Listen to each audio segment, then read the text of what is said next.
ইনকিলাব মঞ্চের মুখপাত্র শরীফ ওসমান হাদির উপর হামলাকারীদের অবিলম্বে গ্রেফতার ও দৃষ্টান্তমূলক শাস্তির দাবিতে বিক্ষোভের সবশেষ পরিস্থিতি আমাদের সহকর্মী আমাদেরকে জানাবেন।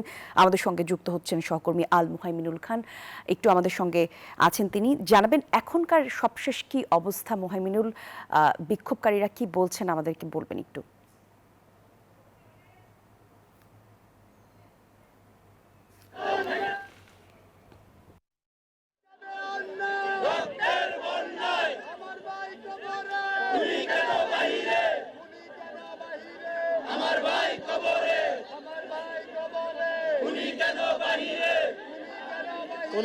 এই যে হাদের মৃত্যু ঘটনা তা কিন্তু আসলে রাষ্ট্রীয় শোক পালনের আগে পুরো দেশের শোকের মাতম ছেয়ে গেছে এবং এই শোকের ছায়া কিন্তু দল মত নির্বিশেষে সবার কাছে কিছু নেই।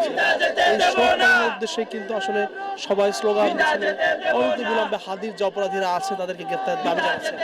তারই অংশ হিসেবে কিন্তু বাংলাদেশ জাতীয়তাবাদী ছাত্রদল একটি স্মারকলিপি দেওয়ার উদ্দেশ্যে মিছিলের জন্য জড়ো হয়েছেন কেন্দ্রীয় শহীদ মিনারে। দেখতে পাচ্ছেন এই মুহূর্তে কিন্তু ছাত্রদলের যারা কেন্দ্রীয় নেতৃবৃন্দ আছেন তারা কিন্তু এসে পৌঁছেছেন শহীদ মিনারের সামনে এবং তারা কিন্তু এখানে বিভিন্ন স্লোগান দিচ্ছেন, রক্তের বিচার চান, হাদি হত্যার বিচার চান, এইগুলো নিয়ে তারা স্লোগান দিচ্ছেন এবং বিকাল সাড়ে 3টা থেকে জড়াতে শুরু করে এই ছাত্রদল। এরপরে কিন্তু তারা মিছিল নিয়ে স্বরাষ্ট্র উপদেষ্টা বরাবর স্মারকলিপি দেওয়ার কথা রয়েছে, সেই উদ্দেশ্যে তারা এখানে জড়ো হয়েছেন এবং আমরা দেখতে পাচ্ছি যে মহানগর থেকে শুরু করে দেশের বিভিন্ন প্রান্ত থেকে কিন্তু ছাত্র দলের নেতৃবৃন্দরা কিন্তু এখানে এসে উপস্থিত হয়েছেন এবং তারা কিন্তু বিভিন্ন স্লোগানে এই শহীদ মিনার কাটিয়ে তুলছেন এবং এই যে হাদির হঠাৎ মৃত্যু তা কিন্তু আসলে কিছুতেই মানতে চাইছেন না জুলাই আন্দোলনের সময় তার যারা সহযোদ্ধারা রয়েছেন তারা, এবং ঠিক সেই কারণে তারা বারবার বিভিন্ন রকম স্লোগানে কিন্তু প্রকম্পিত করে তুলছেন কেন্দ্রীয় শহীদ মিনার প্রাঙ্গণ। এবং স্মারকলিপিটিতে যে কথাটি থাকার কথা রয়েছে আমরা জানতে পেরেছি যে বাংলাদেশের গণতন্ত্র, স্থিতিশীলতা এবং সার্বভৌমত্ব রক্ষার জন্য এই যে হাদির হত্যা হয়েছে সেই হত্যার নেপথ্যে যারা পরিকল্পনাকারী রয়েছেন তাদেরকে গ্রেপ্তারের দাবি জানানো হয়েছে। এখন পর্যন্ত কিন্তু মিছিলটি শুরু হয়নি, তবে তারা কিন্তু শহীদ মিনারে জড়ো হয়েছে। আপনি দেখতে পাচ্ছেন যে এরই মধ্যে কিন্তু মিছিলের মাঝামাঝি রয়েছেন কেন্দ্রীয় ছাত্র দলের সভাপতি এবং সাধারণ সম্পাদক, এবং তাদের কাছ থেকে আমরা জানতে পেরেছি যে আসলে হাদি কিন্তু সবার ছিল এবং হাদি পুরো দেশের ছিল। সেই হাদি যিনি জুলাই আন্দোলনের একজন অন্যতম মুখ এবং জুলাই আন্দোলনের পরেও আমরা বিভিন্ন বিষয়ে সোচ্চার হতে দেখেছি, এই হঠাৎ তাকে হত্যার যারা পেছনে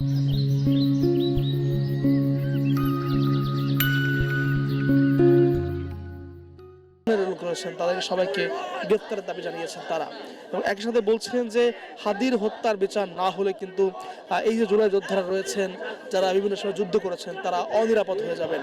ঠিক সেজন্য ছাত্র দল কিন্তু আজকে কেন্দ্রীয় শহীদ মিনার প্রাঙ্গণে এইভাবে জড়ো হয়েছেন এবং তারা কিন্তু এখান থেকে মিছিল নিয়ে স্বরাষ্ট্র উপদেষ্টা বরাবর স্মারকলিপি দেওয়ার কথা রয়েছে। তো আমরা চলে যাচ্ছি আমাদের আরেকজন সহকর্মী জিকোর কাছে, সেখানে রয়েছেন জিকো, আপনি আমাদেরকে জানাবেন শাহবাগের কি অবস্থা এবং শাহবাগে এখন কি হচ্ছে।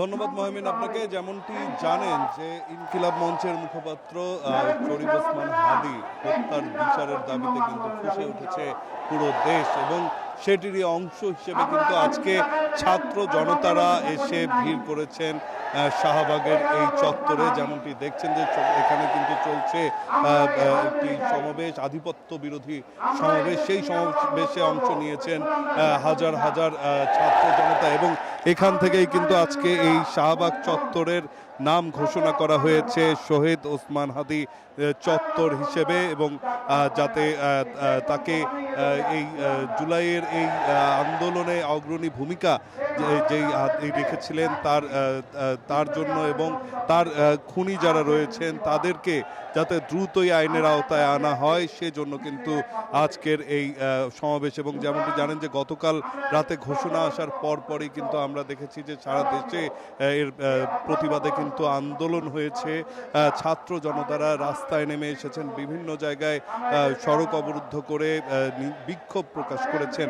আজকেও কিন্তু সকাল থেকেই এই শাহবাগ চত্বরে এসে ছাত্র জনতারা জড়ো হয়েছেন এবং এখানে এসে তারা অবস্থান নিয়েছেন এবং এখানে এসে তার মৃত্যু, তার হত্যার যেই প্রতিবাদ সেটি কিন্তু জানিয়েছেন এবং দ্রুতই যেই অপরাধীরা আছে তাদেরকে আইনের আওতায় আনার দাবি জানানো হয়েছে। তারা বলেছে যে তারা এখন পর্যন্ত আসলে যতটুকু দাবি করেছে যে যাতে দ্রুতই এই আন্দোলনে যারা যুক্ত রয়েছে এবং এই ঘটনার সাথে আরও যাতে কোনো ধরনের অন্য কোনো ঘটনা না ঘটে সেজন্য কিন্তু তারা দাবি জানিয়েছে। তো এই ছিল এখন পর্যন্ত আমার কাছে এখানকার সবশেষ তথ্য।